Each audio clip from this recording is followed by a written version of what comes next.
Imagina dos escenas que están pasando ahora mismo en algún rincón de las redes sociales.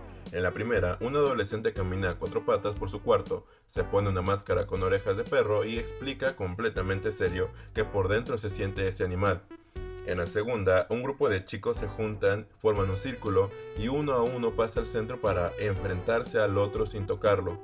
Basta con una pose fría, una mirada calculada y un gesto que parezca decir no necesito esforzarme para ser impresionante. Gana quien el público siente que tiene más aura. A simple vista, un chico que se identifica como lobo y otro peleando a puro gesto no tiene nada que ver. Pero si miras de cerca lo que dice la psicología del desarrollo sobre cada uno por separado, aparece algo curioso. Debajo de la superficie están hablando casi del mismo tema. Hoy vamos a meternos en el mundo de los Terian y las batallas de Aura, dos tendencias que parecen absurdas, tiernas o directamente preocupantes, según quien las mire, y en lo que en realidad nos están contando sobre cómo toda una generación está aprendiendo a construir su identidad. Empecemos por los Terian. La palabra no nació de la noche a la mañana, viene de foros de internet de los años 90, mucho antes que existiera TikTok o YouTube o Facebook. Lo que cambió en 2026 fue el algoritmo que sacó de la comunidad del rincón donde llevaba casi 2 décadas invisible y la puso frente a millones de adolescentes al mismo tiempo. Ser Terian significa identificarse en un plano psicológico o espiritual con un animal real, no un dragón ni una criatura inventada, sino un lobo, un zorro, un ciervo, un ave, etc. A este animal lo llaman su teriotipo. No lo viven como un disfraz ni como un juego. Aseguran sentir una conexión profunda con esa especie, aunque son perfectamente conscientes de tener un cuerpo humano y una vida humana. De ahí salen prácticas como los shifts, que son cambios pasajeros en la forma de pensar, sentir o comportarse, como si por momentos conectaran más fuerte con ese animal. O el quadrobic, que es desplazarse a cuatro patas copiando de manera de moverse de ese animal. Algunas usan máscaras, otros orejas, colas, pero no necesitan ningún accesorio para sentir que esa identidad es real y propia. Algunos psicólogos añaden todavía otra capa menos obvia. Para una parte de esta comunidad, moverse como su estereotipo funcionaría casi como una herramienta de regularización sensorial, algo parecido a lo que ya describen personas con ansiedad o con un procesamiento neurológico distinto al promedio. No sería entonces solo cuestión de identidad hacia afuera, sino también, para algunas personas, una manera muy concreta de calmar su cuerpo desde adentro. Y aquí hay un dato que vale la pena remarcar. Esto no figura como trastorno en ningún manual de diagnóstico clínico. Distintos psicólogos que han estudiado el fenómeno son muy claros en un punto. Identificarse como Terian no implica por sí mismo ningún problema de salud mental. Lo relevante no es cuán inusual se vea la conducta desde afuera, sino si esa persona empieza a desconectarse de su vida cotidiana, algo que ocurre en muy pocos casos y casi siempre tiene más que ver con algo que esa persona ya cargaba antes. Ahora vayamos al otro extremo, el farmeo de aura. Tampoco es un concepto tan nuevo como parece. La palabra aura empezó a circular en los videojuegos y el anime para describir una energía casi invencible que rodea a un personaje poderoso. Esa sensación de que a este no lo tocan y farmear viene directamente del vocabulario gamer, repetir una y otra vez una acción para acumular puntos o recursos. Estas dos ideas se mezclaron, nació el aura farming, la costumbre de hacer cosas que te hacen ver increíblemente seguro, elegante o misterioso, siempre y cuando no se note el esfuerzo, porque ahí está la regla de oro, si se nota que lo estás intentando, pierdes aura en lugar de ganarla. Meter el tiro decisivo y alejarte sin celebrar de más, suma. Que se te caigan los libros en medio del pasillo, resta. No hay ninguna fórmula real detrás de esto. Es, en el fondo, un juego colectivo con mucho de ironía. Pero millones de adolescentes lo usan como un lenguaje compartido para hablar de estatus social sin sonar desesperados por encajar. Y de esta misma lógica nació hace apenas un par de semanas su versión más nueva y más viral, las batallas de farmeo de aura. Todo arrancó en un campamento en Brasil, donde un grupo de jóvenes empezó a organizar duelos en vivo. Dos personas se paran frente a frente en el centro de un círculo y sin contacto físico y ni una sola palabra, compiten para ver quién transmite más aura con su postura, su mirada y su actitud.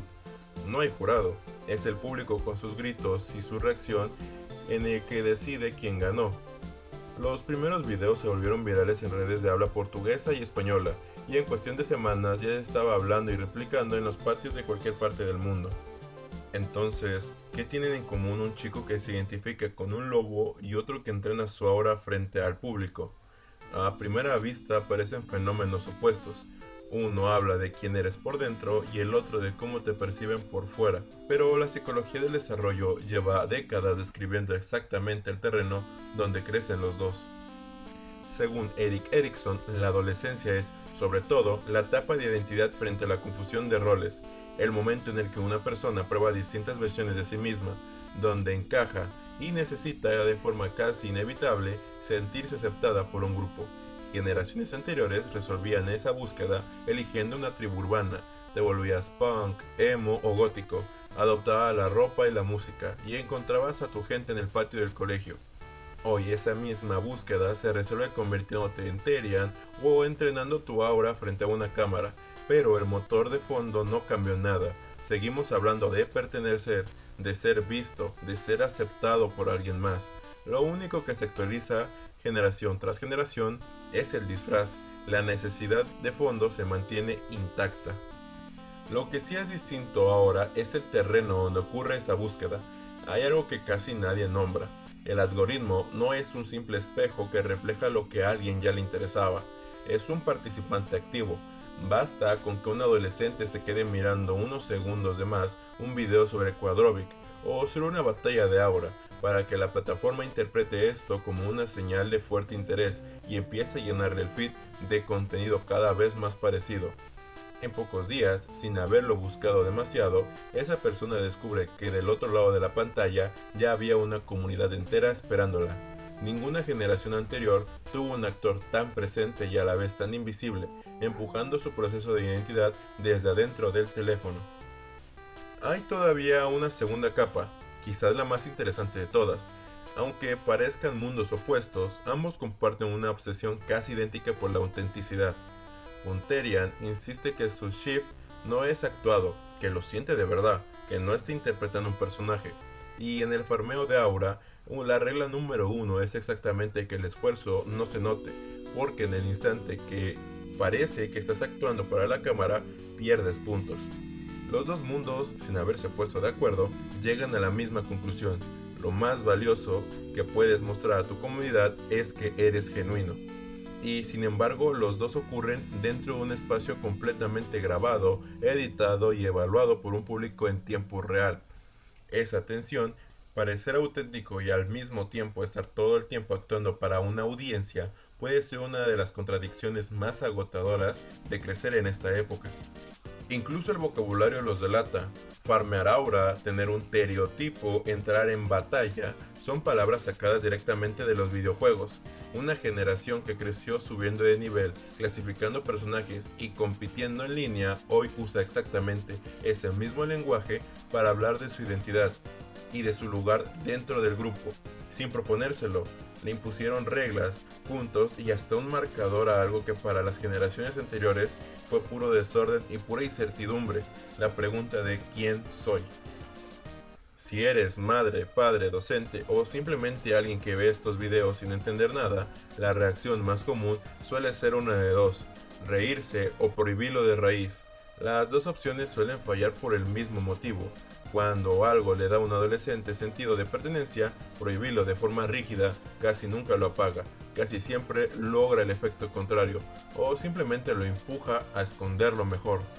Y se los dice a alguien que escondió casi toda su adolescencia que le gustaba Pokémon hasta que cumplió 20 años y se lo pudo contar a sus padres y hermanos. Lo más sutil no es preguntarse qué tan extraño se ve el fenómeno desde afuera.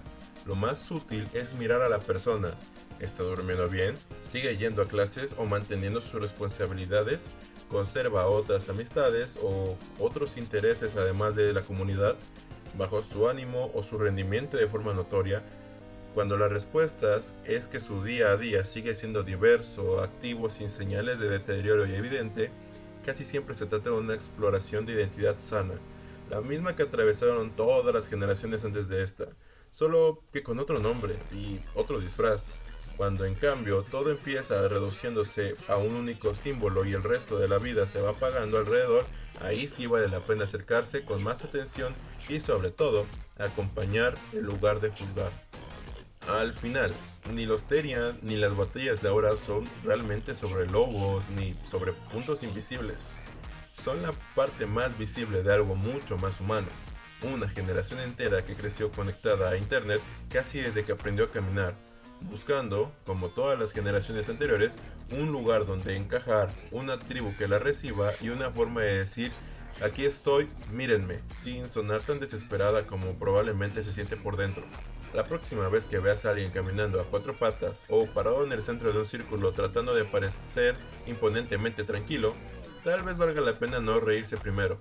Tal vez valga la pena preguntarse qué necesidad tan vieja y tan humana está tratando de resolver con las herramientas que le tocó tener. Y hasta aquí el video de hoy, espero te haya gustado. De verdad es un tema que da mucho de qué hablar sobre las tribus y sobre la identidad personal. Cuéntame, ¿a ti te ha pasado algo parecido buscando tu propia identidad? ¿Cuál fue? O si sigues en busca de ella, mucha suerte. Recuerda dejar el like a este video si te gustó, me ayudaría muchísimo. Y considera suscribirte. Ya somos más de 100, vamos por los 200. Mi nombre es Jan, tu inclusionador favorito. Nos vemos a la próxima. Chao.